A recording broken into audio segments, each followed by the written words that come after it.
So when I thought back on, when I looked at that pie and thought, okay, well, what's my knowledge base? It was like, it's all business. Everything I've done has been business, and all the money I've made has been business. And so I showed that clip to Layla, my wife, and I was like, I think this is what we should do. I think we should just stick to business and just buy businesses and grow them. Ooh, and I love it. That's what we did with acquisition.com. Good for you. That's a great, wow. But that little piece of advice changed the direction of how we allocate all of our assets and what we do, because it's funny, because if I was going to write a $5 million check into a building, I got like, 3 or 4 deals that were around that size in terms of check size. And I'd get all the way to the end, and I was like, I don't know what I'm doing. Yeah. And I'm just trusting that this is a good deal. Like I had the Excel sheet and the projector returns and all this stuff, and I was like, I don't feel good about this because I don't know. When on the flip side, if I'm going to write a $5 million check into a business, I feel fine about it because I'm like, oh, I know how. Like I don't know everything, obviously. No, there's a but million things you could go wrong. It's your sandbox, right? Yeah. And so, anyways, that's beautiful. I love that. That's what happened was we had a product that we called Wealth Coach for a little while, and we ended up doing these very small, but I don't know, we charged more than we ever charged, like $1,000 or something. We always charged $20, so to come to this little seminars, and we ended up talking to these people that were millionaires or 5 million or 10 million, and I kept asking them, okay, what do you put money into? Because they've actually done it. They had money. Like you've actually done it. You have money. And so it's not someone with a theory on TikTok, And so what I kept hearing from them was this array of all kinds of different things. So the answer to the question wasn't a certain investment made them rich. What it was they put money in stuff they knew. Yeah. And I mean, one guy was a car dealer, and he had a massive classic car collection, which for an ego-driven person is a horrible idea, right? But because you can lose your butt in any kind of collectible. Yeah. But for somebody that is in the car business, and his grandfather had a dealership, and his father had a dealership, and he had he knows that, loves it. Yeah. He goes out in the garage and pets the cars. I mean, so guess what? He's making that portfolio seriously gave him a great return. Now, do I recommend to the general public go get a car? No. No, put money in stuff you understand and you love, and don't put money in stuff because it sounds fancy or somebody, it sounds sophisticated. Because there's something that happens when you get money. You think that everybody that has money is sophisticated about their investing. And what I figured out is almost no one is. Yeah.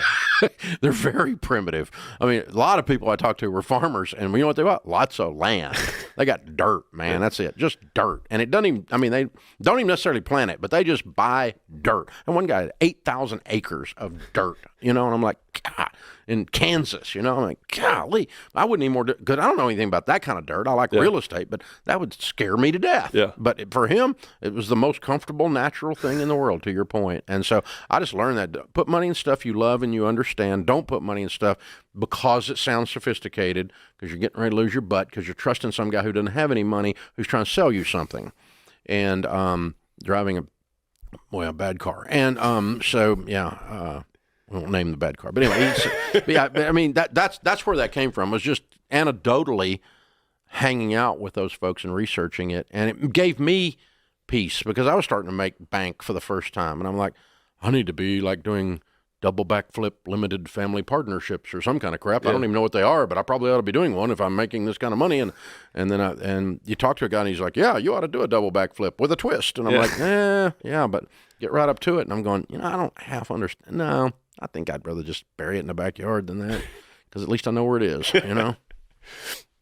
It's funny though, because even with the dirt example, there was a guy who his entire investment strategy explained in an interview. He was like, you guys are going to be bored about what we're going to do for the next 55 minutes because I can explain it in 5. And we're like, and I'm listening. I'm like, okay, here's it. He's like, okay. So what I do is I find a city and I find the main street, because usually there's a main street that goes through the middle of the state. It's the oldest street, whatever. He's like, and then I take a ruler and I go out 30 miles. He's like, and then I buy all that land. He's like, and then I wait 20 years.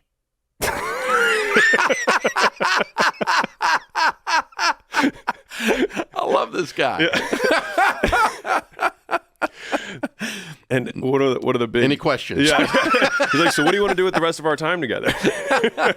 They're like, so how do you hedge? He's like, buy it in cash because you can't take loans on land. And yeah, that's what I do. And we've been doing that for many years. I had dinner with a guy the other night that had a $2 billion net worth, and he's second gen, but his dad was doing dirt, not unlike what your friend was doing.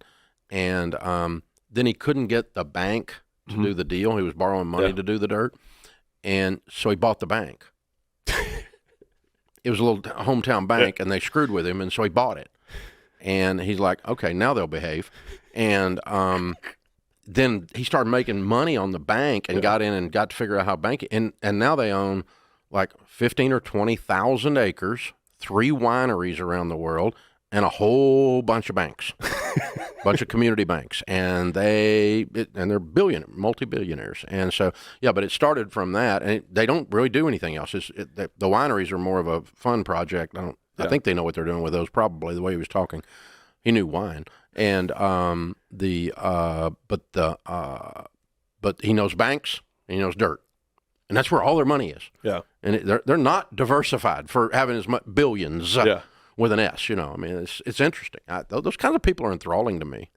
And it's interesting because most of the billionaires that I have looked at, they usually make their money in 1 or 2 vehicles that they know exceedingly well, where they feel like they have an unfair advantage. And like they get there not because there's a marketplace advantage, but because they have an information advantage. They know it better. Exactly.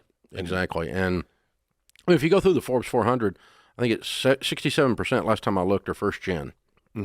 They're all billionaires now. You don't qualify if you don't have a B. And they're first gen, and I think I looked at them. Of the first gens, it was 90-something% were business driven. So it was Michael Dell, Bill Gates, Hobby Lobby, David Green, Chick-fil-A, Truett Cathy, and so they started a business, and it led to either they took it public or they just monetized the crud out of it, and it just has a marketplace valuation. Oprah, but the secret of Oprah's wealth is not her celebrity status; it's the empire she built under the celebrity status. And so, you go down those things like that, and you go, okay, you can get to $1 to $5 million net worth with your 401k and your paid off home. But mathematically impossible to get to $1 billion in your 401k. It's not possible to do it. So you got to there's other strategies to be involved if you're going to do that. So I wanted to take a quick second because it'd be hard for me to talk to Dave Ramsey without talking about debt. And a lot of people, so in my audience, I'm kind of debt agnostic. I don't talk much about it. But a lot of people don't know that I actually have no debt either. And so everything I've bought to this point in my life has been cash. Now, I'm not against debt. I just kind of like talk about, when I get right at the edge of something, I end up not doing it. It's been that way with most kind of loan things in general. And I read Total Money Makeover years ago. And you had this line in there about debt that was, I'm going to try and say it back to you as I understood it, because there's obviously the biblical component, but for everyone who might not believe in that, I wanted to give at least my rational understanding of how you see it, which is that debt introduces risk, and risk when compounded over a long enough time horizon, no matter how big a number you acquire, any number multiplied by 0 is still 0.